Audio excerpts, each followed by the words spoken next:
শুভ সকাল বন্ধুরা, আমি সুতপা লাড্ডু গোপাল লাইফস্টাইল চ্যানেলে আপনাদের সবাইকে স্বাগত জানাই। আজকে সম্পূর্ণ নতুন একটি ব্লগ। আজকে বুদ্ধ পূর্ণিমার দিন।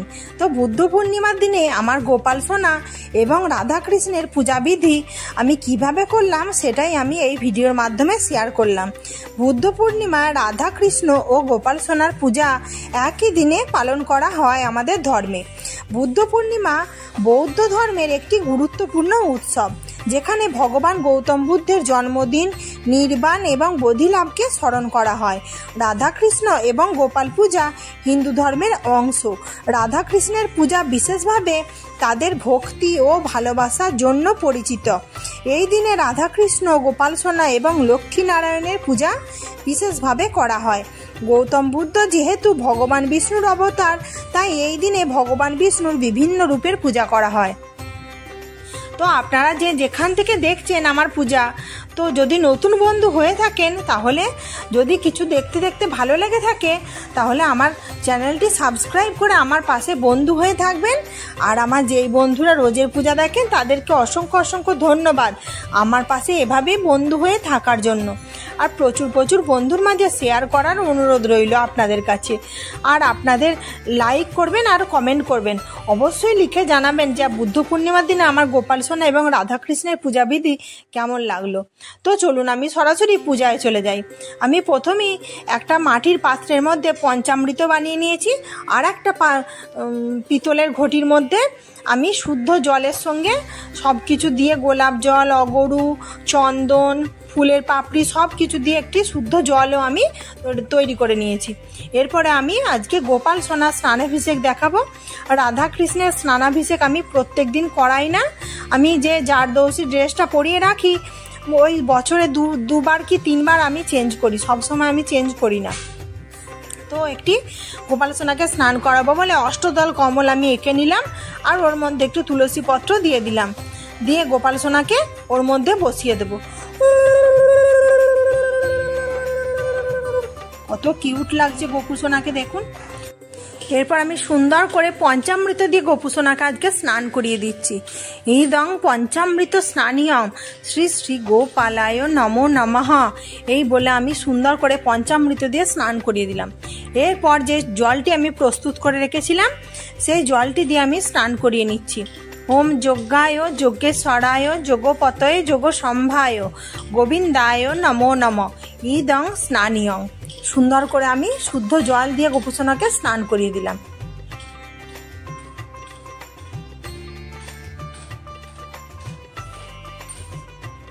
এরপর আমি সুন্দর করে একটি শুদ্ধ রুমালের মধ্যে গোপু সোনাকে আমি বসিয়ে দিলাম।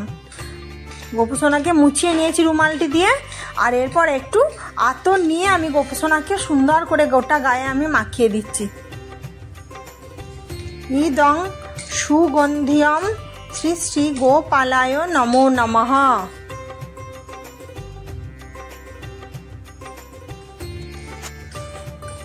আতর দিয়ে সুন্দর করে মালিশ করে দিলাম গোপু সোনাকে। দেখতে যা কিউট লাগে। আর আজকে গোপু সোনাকে পুরো হলুদ রঙের একটি জামা আর সেট করে হলুদ রঙেরই মুকুট পরাবো। আর গোপু সোনা যেহেতু নারায়ণ, লাল আসনে বসাতে হয়, ওর জন্য একটি লাল আসন আমি দোলনার মধ্যে বসিয়ে দিলাম। আর আজকে আমি গোপু সোনাকে দোলনায় পুজো করছি, কারণ কি দোলনায় দুলতে গোপু সোনা খুব ভালোবাসে। দেখুন কি সুন্দর দেখতে লাগছে আজকে গোপুকে। আর একটু আতর জামার মধ্যেও লাগিয়ে দিলাম সুন্দর করে। আর মুকুটে ময়ূর পালক পরিয়ে দিয়েছি, হাতে আমি সোনার বাঁশি দিয়ে দিয়েছি। এরপর একটু গোপু সোনাকে আয়না দর্শন করে দিলাম। দেখো গোপু সোনা, তোমাকে কি কিউট আজকে লাগছে। এরপরে সেই জলটি যে প্রস্তুত করা ছিল, সেটি একটি শুদ্ধ রুমালের মধ্যে নিলাম। নিয়ে আমি আমার রাধাকৃষ্ণের বিগ্রহকে সুন্দর করে আমি মুছিয়ে নিচ্ছি, কারণ আমি প্রত্যেক দিন স্নান করাই না রাধাকৃষ্ণের বিগ্রহকে। এই ড্রেসটা জারদৌসিটা অনেক কষ্ট করে পরাতে হয় তো, মানে রাধা অষ্টমীর দিন, শ্রীকৃষ্ণের জন্মাষ্টমী, আর কিছু 2-4 বার ধরুন বছরে একটু নোংরা হয়ে গেল তখন পাল্টাই, না হলে আমি পাল্টাই না, জারদৌসি পরিয়েই রেখে দিই, দেখতে খুব ভালো লাগে। আর পূজায় বসার আগে একটু ধূপ প্রদীপ দিয়ে আরতি করে নিচ্ছি।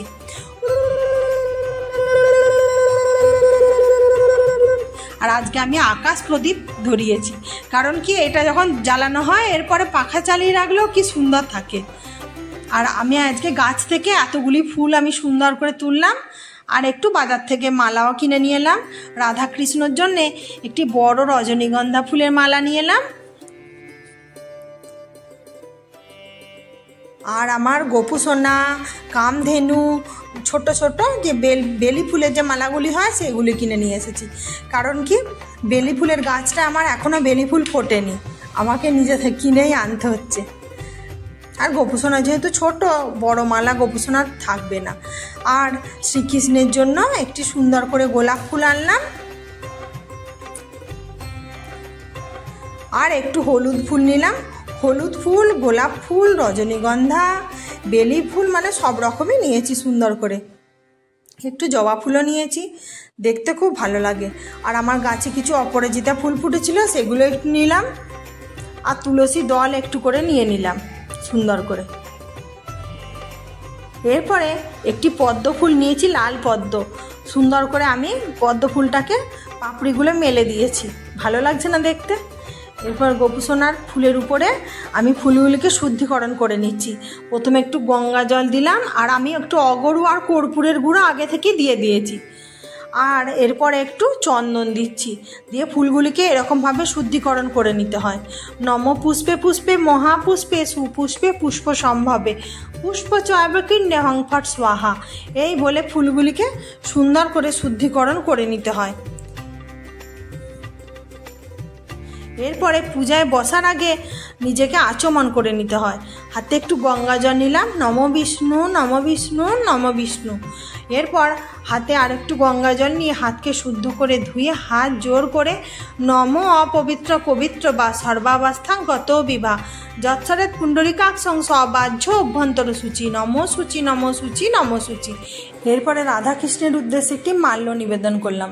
ইদং পুষ্পমাল্যং শ্রী শ্রী রাধা কৃষ্ণায় নমো নমঃ। ইদং পুষ্পমাল্যং শ্রী শ্রী গোপালায় নমো নমঃ। ইদং পুষ্পমাল্যং শ্রী শ্রী কামধেনুকায় নমো নমঃ। সবাইকে একটি করে মালা আমি পরিয়ে দিলাম। আর একটি করে সাদা ফুল নিয়ে রাধা দেবীর হাতে আর শ্রীকৃষ্ণের বাঁশির উপরে আর কামধেনুকে একটু সুন্দর করে সাদা ফুল দিয়ে সাজিয়ে দিতে আমার খুব ভালো লাগে। অনেক করে ফুল দিয়ে কামধেনুকে আমি সাজিয়ে দিই, বেশি ভালো লাগে। এতে গন্ধপুষ্পে শ্রী শ্রী গোপালায় নমো নমঃ। একটু হলুদ ফুল দিয়ে গোপুসোনাকে পূজা করে নিলাম। গোপুসোনাকে আজকে আমি আর লাল ফুল দিলাম না, হলুদ রঙের ড্রেস পরেছি, হলুদ রঙেরই ফুল দিয়েছি। আর একটু সাদা ফুল দিয়ে গোপুসোনার পূজা করে নিলাম। আর একটি রাধা দেবীর উদ্দেশ্যে পদ্ম নিবেদন করলাম। এতে গন্ধপুষ্পে শ্রী রাধিকায় নমো নমঃ। আর শ্রীকৃষ্ণের উদ্দেশ্যে একটি গোলাপ নিবেদন করলাম। এতে গন্ধপুষ্পে শ্রীকৃষ্ণায় নমো নমঃ। সুন্দর করে গোলাপ ফুল দিলাম। আর এ তানি সচন্দন তুলসী পত্রানি শ্রীকৃষ্ণায় নমো নমঃ। একটি তুলসী দল নিবেদন করলাম। এ তানি সচন্দন তুলসী পত্রানি শ্রী শ্রী গোপালায় নমো নমঃ। এ বলে গোপাল সোনাকে একটু তুলসী দল নিবেদন করলাম। এরপরে আমি আমার সাধ্য মতো ভগবানকে ভোগ নিবেদন করলাম। ফুল, তুলসীপত্র সহযোগে মিষ্টান্ন এবং একটু ফল নিবেদন করলাম। হরে কৃষ্ণ কৃষ্ণ কৃষ্ণ হরে হরে, হরে রাম রাম রাম হরে হরে। আর একটু তুলসী পত্র উপর থেকে আমি দিয়ে দিলাম। আর একটু পান করার জন্য সুন্দর করে জল নিবেদন করলাম রাধা কৃষ্ণ এবং গোপাল সোনার উদ্দেশ্যে। আর সুন্দর করে তুলসী পত্র আমি উপর থেকে দিয়ে দিলাম। আমার গুরু মন্ত্র জপ করতে করতে আমি ভোগ নিবেদন করেছি। হে সচন্দন পুষ্প তুলসী পত্রাঞ্জলি শ্রী শ্রীকৃষ্ণায় নমো নমঃ। শ্রীকৃষ্ণের উদ্দেশ্যে একটু অঞ্জলি দিয়ে নিলাম। এরপরে গোপাল সোনার উদ্দেশ্যে একটু তুলসী পত্র ফুল সহযোগে হে সচন্দন পুষ্প তুলসী পত্রাঞ্জলি শ্রী শ্রী গোপালায় নমো নমঃ। সুন্দর করে গোপাল সোনার উদ্দেশ্যে একটু পুষ্পাঞ্জলি দিয়ে নিলাম। এরপরে হাতে শুধু সাদা ফুল নিয়ে হে স চন্দন পুষ্পাঞ্জলি শ্রী শ্রী রাধিকায় নমো নমঃ রাধা দেবীর উদ্দেশ্যে পুষ্পাঞ্জলি দিয়ে নিলাম। হাত জোড় করে প্রণাম করে নিলাম। এরপর আমি আরতি করে নিচ্ছি।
এরপর হাত জোড় করে আমি প্রণাম মন্ত্র বলে প্রণাম করে নিলাম।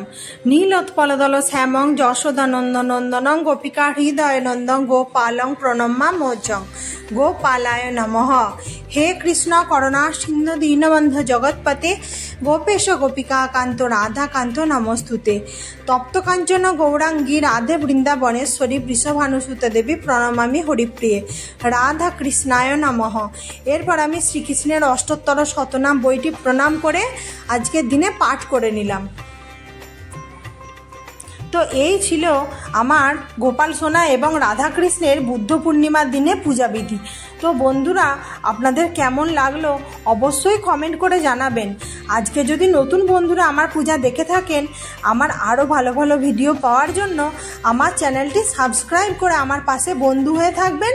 আর আমার যে বন্ধুরা রোজের পূজা দেখেন তাদেরকে অসংখ্য অসংখ্য ধন্যবাদ আমার পাশে বন্ধু হয়ে এভাবেই থাকার জন্য।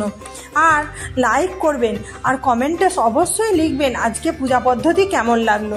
আর গোপুসোনার খেলার জন্য আমি একটু জল প্রথমেই দেখিয়েছি, প্রস্তুত করে রেখেছি। আর ওই মাটির ভাঁড়েতে গোপুসোনার জন্য আমি ঠান্ডা জল রেখে দিই। সারাদিন ওর মধ্যে থেকে জল গোপুসোনাকে দেওয়া হয়। তো আমি বুদ্ধ পূর্ণিমায় লক্ষ্মী নারায়ণের পূজাবিধি আমি আগের ভিডিওতে শেয়ার করে রেখেছি। আপনারা যারা দেখেননি তারা আজকে দেখে নেবেন, আমি ডেসক্রিপশন বক্সে দিয়ে রেখে দেব। তো আজকের মতো আসি বন্ধুরা, আবার দেখা হবে নেক্সট একটা ভালো ব্লগে। ততক্ষণ পর্যন্ত আশা করি সবাই সুস্থ থাকবেন, ভালো থাকবেন। জয় গোপাল, রাধে রাধে, রাধে রাধে।